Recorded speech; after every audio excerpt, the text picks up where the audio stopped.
ልብ ከሌለ የልብ ዒባዳ ከሌለ የአካል ዒባዳ አይጠቅምም። የልብ ዒባዳ እውነተኛ ካልሆነ የአካል ዒባዳ ዋጋ አይሰጠውም። የአካል ዒባዳ ቢያነክስ የልብ ዒባዳ ይሞላዋል። የልብ ዒባዳ ካነከሰ ግን የአካል ዒባዳ ያስተካክለው። አላህ ስብሓንሁ ወተዓላ በዙሪያችን እውነተኛ ምሳሌዎችን አስቀምጦልናል። ቅድም የጠቀስኩላችሁን ሰዎች ተዋቸውና ዛሬ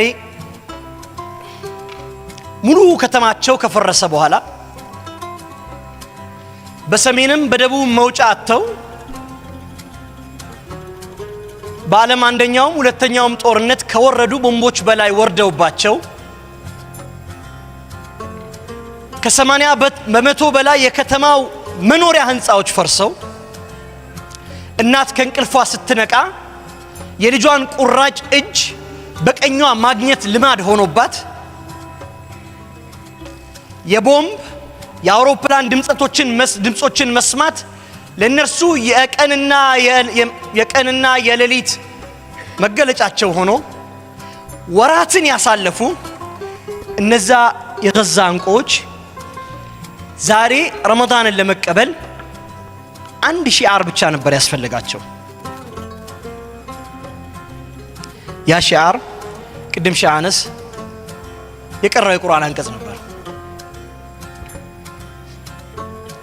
ያ አዩሃ الذين آمنوا እናንተ ያመናችሁ ሰዎች ሆይ استجيبوا لربكم يا أيها الذين آمنوا استجيبوا لله وللرسول لا الله እና ለመልእክተኛው ጥሪ እሺ በሉ።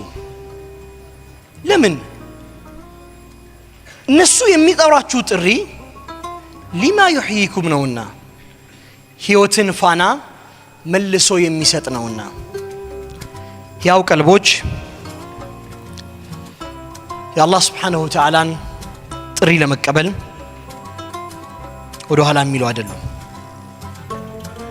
የልብ ዒባዳዎች ላይ ማተኮር የአካል ዒባዳዎችን ለመመለስ ሁነኛ መፍትሄ ነው።